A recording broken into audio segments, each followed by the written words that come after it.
नमस्कार दोस्तों आज के इस वीडियो में हम लोग महान सेनानी शहीद भगत सिंह के बारे में जानने वाले हैं। दोस्तों बता दें कि देश की आज़ादी में लाखों लोगों ने अपने प्राण न्यौछावर किए थे। उन्हीं महान सेनानियों में शहीद भगत सिंह भी एक थे। शहीद भगत सिंह भारतीय स्वतंत्रता संग्राम के प्रमुख क्रांतिकारियों में से एक थे। मात्र 24 साल की उम्र में देश के लिए सर्वोच्च बलिदान देने वाला यह वीर सदा के लिए अमर हो गया। उनके लिए क्रांति का अर्थ था अन्याय से पैदा हुए हालात को बदलना। यूं तो अंग्रेजी हुकूमत ने उन्हें आतंकवाद घोषित कर दिया था, पर सरदार भगत सिंह व्यक्तिगत तौर पर आतंकवाद के आलोचक थे। भगत सिंह ने भारत में क्रांतिकारी आंदोलन को एक नई दिशा दी। उनका तत्कालीन लक्ष्य ब्रिटिश साम्राज्य को विनाश करना था। अपनी दूरदर्शिता और दृढ़ इरादे जैसी विशेषताओं के कारण भगत सिंह को राष्ट्रीय आंदोलन के दूसरे नेताओं से हटकर थे। ऐसे समय पर जब गांधी और भारतीय राष्ट्रीय कांग्रेस ही देश की आज़ादी के लिए एकमात्र विकल्प थे, भगत सिंह एक नई सोच के साथ एक दूसरे विकल्प के रूप में उभरकर सामने आए। भगत सिंह ने देश की आज़ादी के लिए जिस साहस के साथ शक्तिशाली ब्रिटिश सरकार का मुकाबला किया, वो आज हम सब के लिए बहुत बड़ा प्रेरणा का स्रोत है। तो दोस्तों आइए जानते हैं भगत सिंह से इस संक्षिप्त जीवनी के बारे में। तो दोस्तों शुरू करते हैं सबसे पहले उनकी उपलब्धियां से। भारत के क्रांतिकारी आंदोलन को भगत सिंह ने एक नई दिशा दी। पंजाब में क्रांति के संदेश को फैलाने के लिए नौजवान भारत सभा का गठन किया। भारत में स्वतंत्रता की स्थापना के लिए चंद्रशेखर आजाद के साथ मिलकर हिंदुस्तान समाजवादी प्रजातंत्र संघ का गठन किया। लाला लाजपत राय की मौत का बदला लेने के लिए पुलिस अधिकारी सॉन्डर्स की हत्या की। बटुकेश्वर दत्त के साथ मिलकर केंद्रीय विधानसभा पर बम भी फेंका। तो दोस्तों अब जानते हैं उनकी प्रारंभिक जीवन के बारे में। भगत सिंह का जन्म पंजाब के नवांशहर जिले के खटकर कला गांव में एक सिख परिवार में 27 सितंबर 1907 को हुआ था। उनकी याद में अब इस जिले का नाम बदलकर शहीद भगत सिंह नगर रख दिया गया है। वे सरदार किशन सिंह और विद्यावती की तीसरी संतान थे। भगत सिंह का परिवार स्वतंत्रता संग्राम में सक्रिय रूप से जुड़ा हुआ था। उनके पिता किशन सिंह और चाचा अजीत सिंह गदर पार्टी के सदस्य थे। गदर पार्टी की स्थापना ब्रिटिश शासक को भारत से निकाल फेंकने में अमेरिका में हुई थी। परिवार के माहौल का युवा भगत सिंह के मस्तिष्क पर बड़ा असर हुआ और बचपन से ही उनके नसों में देशभक्ति की भावना कूट कूट कर भर गई। बता दें कि 1916 में लाहौर के डीएवी विद्यालय में पढ़ते समय युवा भगत सिंह जाने पहचाने राजनेता जैसे लाला लाजपत राय और रास बिहारी बोस के संपर्क में आए।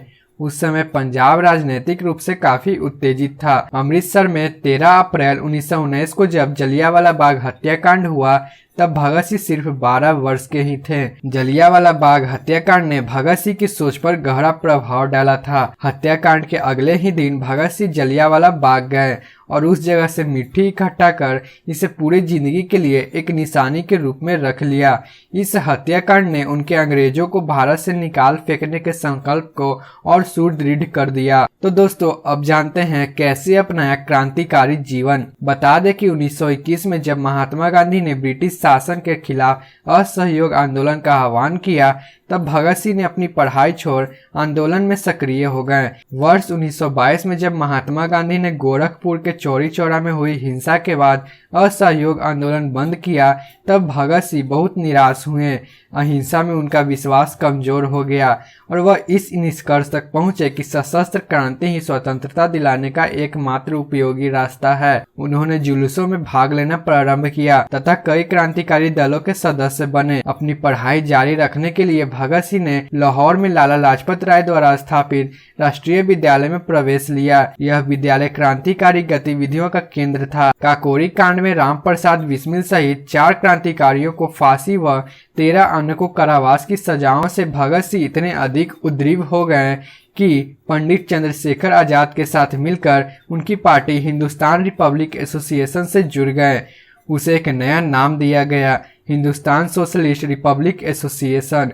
इस संगठन का उद्देश्य सेवा, त्याग और पीड़ा झेल सकने वाले नवयुवक तैयार करना था। तो दोस्तों अब जानते हैं क्रांति का प्रथम पाठ कैसे आरंभ हुआ। बता दें कि विवाह से बचने के लिए भगत सिंह घर से भागकर कानपुर चले गए थे। यहाँ वह गणेश शंकर विद्यार्थी नामक क्रांतिकारी के संपर्क में आए और क्रांति का प्रथम पाठ सीखा। जब उन्हें अपनी दादी माँ की बीमारी की खबर मिली तो भगत सिंह घर लौट आए। उन्होंने अपने गांव से ही अपनी क्रांतिकारी गतिविधियों को जारी रखा। वह लाहौर गए और नौजवान भारत सभा नामक एक क्रांतिकारी गठन बनाया। उन्होंने पंजाब में क्रांति का संदेश फैलाना शुरू किया। वर्ष 1928 में उन्होंने दिल्ली में क्रांतिकारियों की एक बैठक में हिस्सा लिया और चंद्रशेखर आजाद के संपर्क में आए। दोनों ने मिलकर हिंदुस्तान समाजवादी पार्टी संगठन का गठन किया। इसका प्रमुख उद्देश्य था सशस्त्र क्रांति के माध्यम से भारत में गणतंत्र की स्थापना करना। तो दोस्तों अब जानते हैं भगत सिंह ने कैसे लिया लाला लाजपत राय की मौत का बदला। बता दें कि फरवरी 1928 में इंग्लैंड से साइमन कमीशन नामक एक आयोग भारत दौरे पर आया। उसके भारत दौरे का मुख्य उद्देश्य था भारत के लोगों की स्वायत्तता और राजतंत्र में भागीदारी, पर इस आयोग में कोई भी भारतीय सदस्य नहीं था, जिसके कारण साइमन कमीशन के विरोध का फैसला किया गया। लाहौर में साइमन कमीशन के खिलाफ नारेबाजी करते समय लाला लाजपत राय पर क्रूरतापूर्वक लाठी चार्ज किया गया, जिससे वह बुरी तरह से घायल हो गए और बाद में उन्होंने दम तोड़ दिया। भगत सिंह ने लाजपत राय की मौत का बदला लेने के लिए ब्रिटिश अधिकारी स्कॉट को मारने के लिए संकल्प लिया। उन्होंने गलती से सहायक अधीक्षक सॉन्डर्स को स्कॉट समझकर मार गिराया। मौत की सजा से बचने के लिए भगत सिंह को लाहौर छोड़ना पड़ा। तो दोस्तों अब जानते हैं भगत सिंह, सुखदेव और राजगुरु को कैसी हुई थी फांसी। बता दें कि 7 अक्टूबर 1930 को भगत सिंह, सुखदेव और राजगुरु को विशेष न्यायालय द्वारा मौत की सजा सुनाई गई। भारत के तमाम राजनीतिक नेताओं द्वारा अत्यधिक दबाव और कई अपीलों के बावजूद 23 मार्च 1931 को शाम 7:33 पर भगत सिंह तथा इनके 2 साथियों सुखदेव और राजगुरु को फांसी दे दी गई। फांसी पर जाने से पहले वे लेनिन की जीवनी पढ़ रहे थे और जब उनसे उनकी आखिरी इच्छा पूछी गई तो उन्होंने कहा कि वो लेनिन की जीवनी पढ़ रहे थे और उन्हें वह पूरी करने का समय दिया जाए। कहा जाता है कि जेल के अधिकारियों ने जब इन्हें सूचना दी कि अब फांसी का वक्त आ गया है, तब उन्होंने कहा ठहरिए, पहले एक क्रांतिकारी एक दूसरे से मिल तो ले।